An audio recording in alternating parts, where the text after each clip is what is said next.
You just got a raise, a real one, not a here's an extra 50 a month kind of raise, a proper, meaningful raise. Maybe you went from 55,000 to 75,000 a year. That's 20,000 more, $20,000, and you're excited. You deserve to celebrate. So you upgrade your apartment. You get a nicer car. Nothing crazy, just a lease. You start eating out a little more, buying better clothes, taking that vacation you always said you'd take when you could afford it. And then 6 months later, you look at your bank account and it's basically the same number it was before the raise, maybe even lower. And you think, where did it go? I make more money than I've ever made in my life. Why does it feel exactly the same? If that hits a little too close to home, keep watching. Because what you just experienced has a name, and it's been quietly destroying the financial futures of millions of middle-class people for decades. My name is Arthur, and I spend way too much time thinking about why smart, hard-working people end up financially stuck despite doing everything society told them to do right. If you're someone who earns a decent income, pays their bills on time, maybe even has a little in savings, but still feels like you're one bad month away from real trouble, make sure to hit the subscribe button and give this video a thumbs up if this helps you out. Because today, we're talking about the middle class trap. And look, this isn't a video that's going to shame you. It's not going to tell you to stop buying coffee. What it is going to do is show you a system that was almost designed to keep you spending everything you earn. And once you see it, you can't unsee it. Let's get into it. Here's the thing most people don't understand about the middle class. It's not really a wealth level. It's a spending identity. Think about what it means to look middle class in 2025. You have a decent car, probably financed. You have a nice apartment or a house, probably mortgaged to the limit of what the bank approved. You have the streaming services, the gym membership,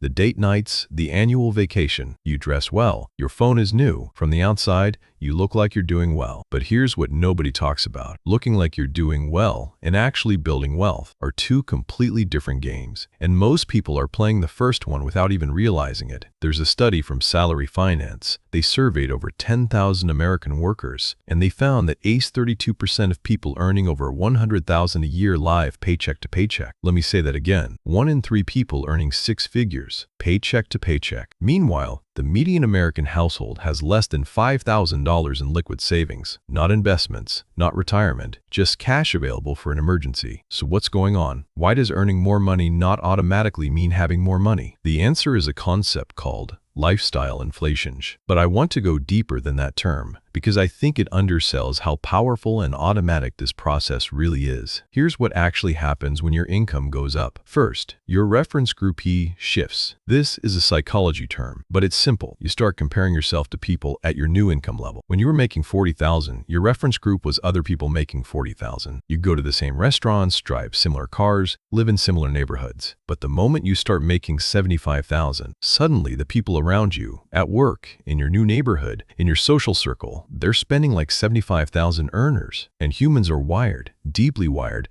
to match the consumption patterns of the people around them. This isn't weakness. This is literally how social creatures survive. We calibrate normal based on what we observe. The problem is that in modern society, normal has been quietly engineered to cost more than most people earn. And then, this is where it gets really interesting. This financial system itself scales with your income. When your income goes up, your credit limit goes up. When your credit limit goes up, the bank sends you offers for better cards, better rates, bigger loans. The car dealership suddenly qualifies you for a nicer vehicle. The mortgage broker says, based on your income, you can afford up to $450,000. Notice what's happening there. Nobody is asking you how much you want to save. Nobody is offering you a bigger savings account because you got a raise. The entire system is pointing you towards spending more. And this isn't an accident. Okay, let's get into some numbers, because I think when you actually see the math, it changes the way you look at every financial decision. Let's take 2 people, call them Alex and Jordan. Both get the same raise, from $55,000 to $75,000 a year. That's about $1,607 more per month before taxes. After taxes, let's call it around $1,200 extra per month in take-home pay. Now, Alex does what most people do. The raise arrives and life just expands to fill it. Upgrades from a $900-month apartment to a $1,401 apartment, trades in the old car for a lease on a nicer one, plus $250 a month, eats out more, shops more, subscriptions creep up, total lifestyle upgrade cost 1,100 right month. Alex feels like they're treating themselves. They're still saving a little, maybe 100 more per month than before, but mostly the raise disappeared. Jordan does something different. Jordan keeps their lifestyle exactly the same as before the raise for one full year. Takes that 1,200 month and invests $1,000 of it into a low-cost index fund. After 1 year, Alex has an extra 1,200 in savings, maybe. Jordan has 12,000 invested. Plus, if we assume a conservative 8% annual return on a S&P 500 index fund, that money starts compounding immediately. But here's where it gets really interesting. Let's fast forward 20 years. If Jordan consistently invests $1,000 per month for 20 years at an 8% average annual return, that's over $589,000. Alex, who spent that same $1,000 per month on a nicer lifestyle, has a nicer lifestyle and probably still feels broke. Same income, same raise. Two completely different financial destinies, separated by one decision made right at the moment a raise arrived. Now you might be thinking,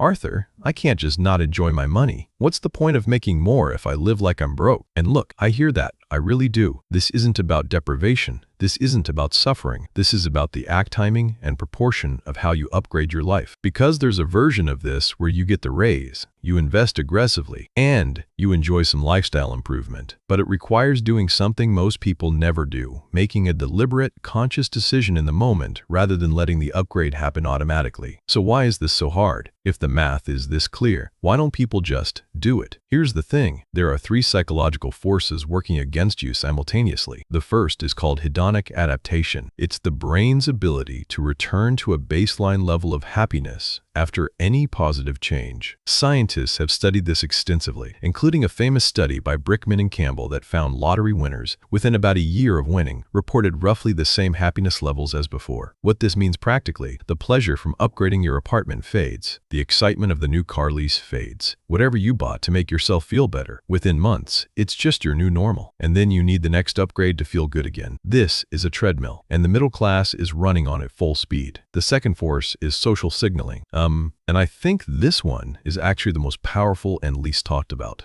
We buy things to communicate things. The nice car isn't just a car. It's a message to your neighbors, your coworkers, your family. I'm doing okay. I'm successful. I'm someone. The problem is, you're sending that message with money you could be building wealth with. You're spending your financial future to manage other people's perceptions of you. And here's the brutal truth. Most people are too busy managing their own image to even notice yours. The third force is future discounting. This is the brain's natural tendency to value things we can have now much more heavily than things we'll have in the future. $1 today genuinely feels more valuable than $1 in 10 years, even when our rational brain knows the invested dollar will be worth far more. This is why saving for retirement is so psychologically difficult. Retirement is abstract. It's far away, but a nicer car, that's real. That's now. That's a feeling you can have today. Understanding these 3 forces doesn't automatically fix them, but it's the first step to outsmarting them. Here's what most people don't realize. The middle class has 4 specific spending categories that quietly consume the majority of any income growth. I call them the Big 4. Number 1. Housing. Banks will approve you for far more mortgage than you should spend. The old guideline was 28% of gross income on housing. Today, many lenders approve people for 43% or even higher. And if you're spending 40% of your gross income on a mortgage, you've mathematically almost no room to build wealth. Yet people see the approval letter and think it's a permission slip. Number 2. Cars. The average new car payment in the US in 2024 hit a record high of over $730 per month, $730 a month, and most people have 2 cars in a household. That's potentially $4,560 per month, nearly $17,500 per year, going toward depreciating assets. Assets that are worth less every single day. A new car loses roughly 20% of its value in the first year alone. Number 3. Consumer debt. The average American household carries around $6,000, $7,000 in credit card debt at an average interest rate of over 21%.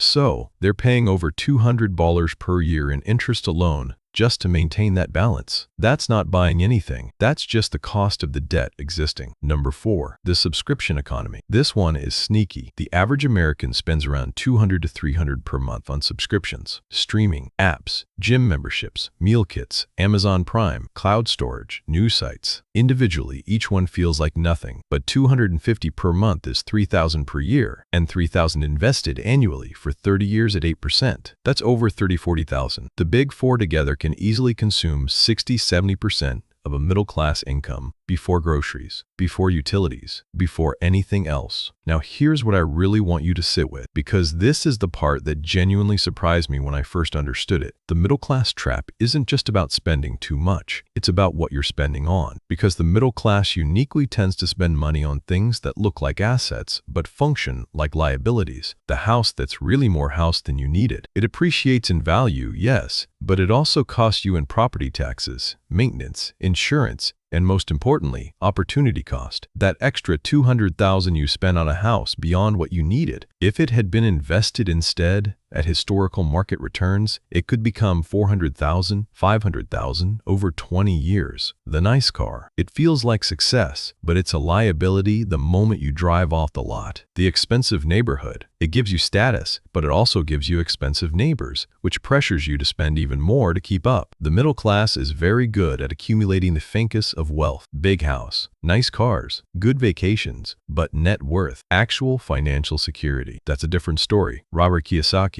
And look, I know not everyone agrees with everything he says, but on this point, he's exactly right. He drew this distinction between assets and liabilities. Assets put money in your pocket. Liabilities take money out. Most of what the middle class buys with their income growth are liabilities dressed up as rewards. Okay, so we've identified the trap. We've talked about the psychology. We've done the math. Let's talk about what to actually do. 3 rules. Simple to understand, harder to execute, but genuinely life-changing. Rule 1. Pay yourself first. Automatically. Not save what's left over. There will never be anything left over. I'm serious. It doesn't matter how much you earn. Human beings expand consumption to fill income. It is a near universal pattern. So the rule is, the moment any income enters your account, a predetermined percentage leaves automatically to savings or investment before you ever touch it. Set up an automatic transfer. Make it happen on payday, before you see the money. Make it go directly into a retirement account, an index fund, a brokerage, somewhere you don't casually access it. Even 10% of income invested consistently over a working career is the difference between financial stress and financial freedom in retirement. Rule 2. Impose a raise freeze. This one is powerful. Every time you get a raise, salary increase, bonus, side income, whatever, you freeze your lifestyle at its current level for a minimum of 6 months. Everything extra goes straight into investments. After 6 months, if you want to allocate some of that income increase toward lifestyle, you can, but only after investment is already happening. This one rule, consistently applied, is worth potentially hundreds of thousands of dollars over a career. Rule 3. Attack the big 4. Go back to those 4 categories: housing, cars, consumer debt, and subscriptions. Pick the one that's bleeding you the most and focus there first. Refinance. Downsize. Drive a paid-off car for 1 more year. Audit every subscription. This isn't about permanent deprivation. It's about making strategic, deliberate choices rather than letting defaults and social pressure make them for you. The middle-class trap is real. It's sophisticated, and it's not a personal failure. It's the predictable result of operating inside a system that profits when you spend and loses nothing when you don't save. The bank's profit, the car company's profit, the subscription company's profit. The entire consumer economy is optimized to ensure that income growth becomes spending growth. The people who escape this trap aren't smarter than you. They're not earning dramatically more than you. In most cases,